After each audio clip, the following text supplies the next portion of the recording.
Hey you guys, want to know what it's like to sort through 1,543 units of merchandise? Well, I'm about to show you. I just received a massive order. It's a little over $13,000 worth of merchandise. It's 1,543 total units. And it's all in random boxes, and it all needs to be compiled, sorted, and made ready to list. Now, 1,543 items is a lot. I couldn't even count the amount of boxes that it arrived in, so I'm definitely not gonna do that alone. One of the benefits to having somebody help you, even on occasion, is just being able to sort through massive amounts of merchandise like that. So my assistant Autumn is on her way here. She's gonna help me sort everything through. Luckily, you know, it's March now. Weather is starting to become nicer. It's bright and sunny outside. It's gonna be in the mid-60s. It's gonna be a beautiful day. So we're actually gonna sort outside in my driveway, which is definitely my preferred method. I have sorted large amounts like that in my house before, and all it did was create chaos, if I'm being honest, like stuff everywhere. It never ended. It was a big headache. I didn't like it. So if I can sort outside, I'm definitely going to sort outside. So as soon as she gets here, we're just going to start going through it all, and I will show you guys exactly how I'm going to process $13,000 worth of merchandise in 1,543 separate pieces. And if you really like content like this, make sure to hit the thumbs up button. That way YouTube knows that you guys like it too, and I can continue to make content like this. And if you want to see more content like this, make sure that you're subscribed and hit the notification bell. That way you'll be notified whenever I have a new video posted. Right, so I think Autumn is here. I'm gonna go get started. Let's go. Like, we're gonna actually go. Let's go this way. Okay, so fun story. Usually whenever trucks deliver to me, they always deliver having a lift gate, which means they can just take a pallet jack and load it down off of the truck and then just wheel it straight into my garage. However, the truck that delivered this order had a broken lift gate, which meant that we had to throw all of the boxes from the truck to my garage. And, you know, I guess that was a perfect opportunity for me to count exactly how many boxes there were. However, I was so annoyed that I just started stacking the boxes up in the garage and I lost count. But I'm thinking that we have somewhere between 50 and 60 small boxes to go through today. So the first step is to get some tables. That way we're not having to constantly bend over and place things on the ground or in bins. So I just have a bunch of different tables lined up in the driveway. The very first table is going to be kind of a staging table where we can just set boxes down and start to cut them open. And then there's another table right next to it where we're just going to be sorting like items or identical items together. The table next to that is going to be all of the items that I know I already have listed. They're just going to need to be relisted or have the quantity replenished, and those are going to be grouped together. And then the final table is going to be all of the bigger things like the hairstylers or the items that might need to be tested because they're open box. And then underneath all of the tables, there are bins of items that we can collect, like small cosmetics or maybe those items that I know are going to be sold locally. Those don't necessarily need to be sorted, categorized, and grouped together. All of the local items I'm just throwing in bins because I'm just going to do pop-up sales with those. So all of those bins are going to be underneath the tables.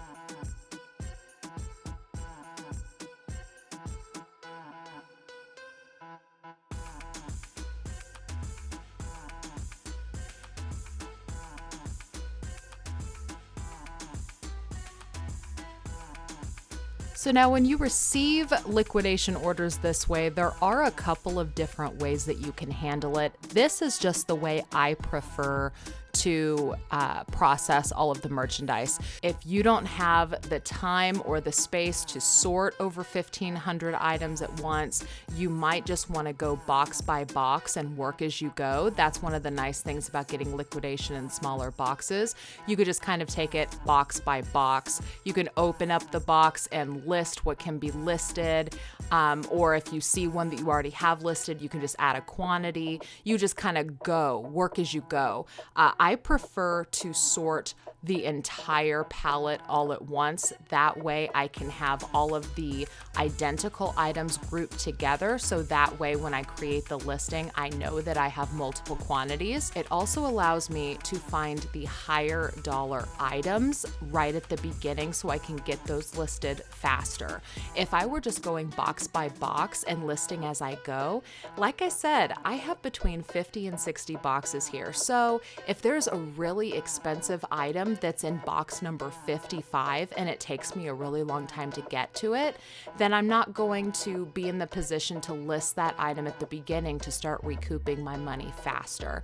So I feel like when I'm going through processing the entire order all at once, it allows me to start with the high ticket items and work my way down.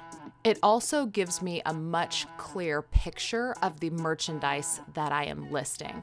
It lets me know if I have 50 of one item, if I want to do lots, or if I want to just list an individual listing with a quantity of 50. I can kind of see a much broader overview exactly of what I'm working with so I can better calculate how I want to do my listings.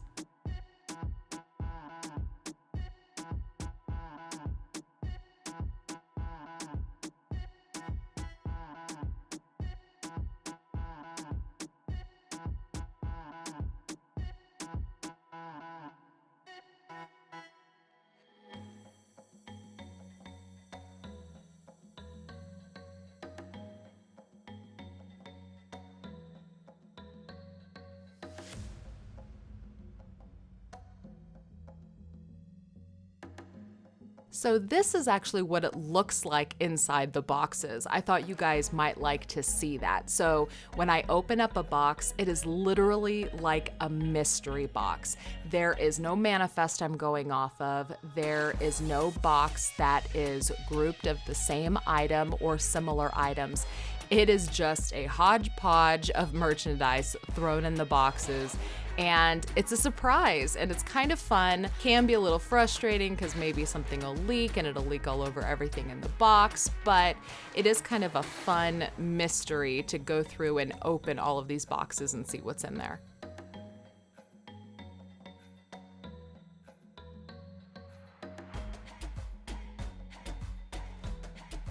So now if we start to see a trend of a lot of similar items, we will just take one of the boxes and just start throwing them all in there, like these deodorant pod refills. While we were sorting, we were starting to see a lot of these really small deodorants. And so we just took one of the boxes and we just started throwing all of them in there so that we could sort them again by type. And that's what we're kind of doing right now. We're just going through grouping all of them together by color because every color is its own type.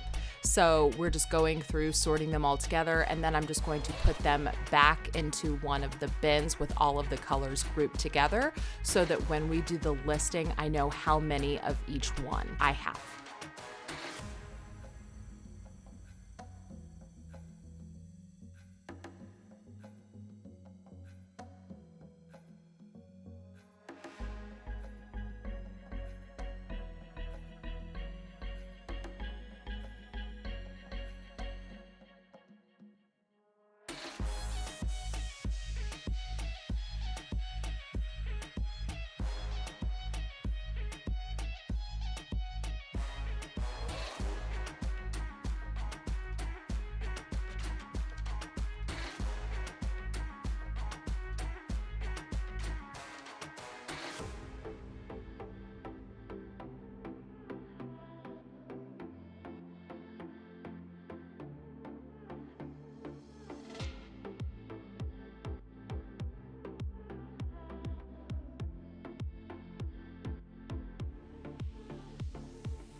All right, everything has been grouped together and sorted. I have bins of items that are going to be sold locally because maybe they're not really worth the dollar amount listing online just because of shipping, or the price just isn't worth taking the time to list. I have all like items grouped together on tables as well as in bins. Like I have bins that are just makeup, and then I'll go through and I'll sort all of that at a later time.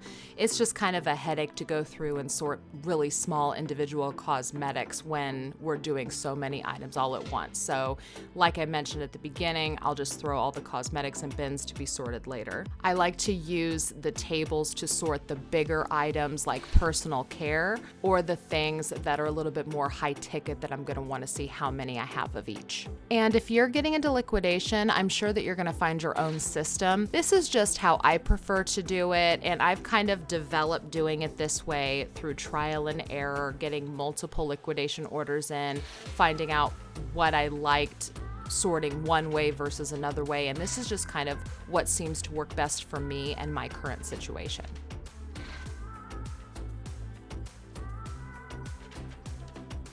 Okay, so now that everything is completely sorted, I am going to start putting together the batch that I'm going to give my assistant Autumn for creating drafts. So to start that process, I have two separate bins. The first bin is going to be the items I am going to physically give to her to draft, and then the second bin is going to be all of the duplicates. So what I am doing is I'm going through the table and I am taking one single item, putting it in the bin I'm going to give her, and then I'm taking all of the duplicates and I'm going to put those in the other bin to store for later.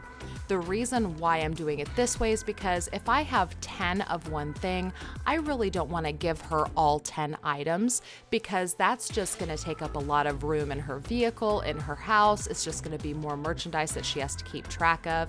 I would rather keep the duplicates here in my possession and give her less items to manage. And that's also kind of nice because later I will have just a bunch of bins that are already active in eBay, and all I have to do is go in and replenish the quantities. You guys so much for watching. If you like this video, please give this video a thumbs up. That way I know it.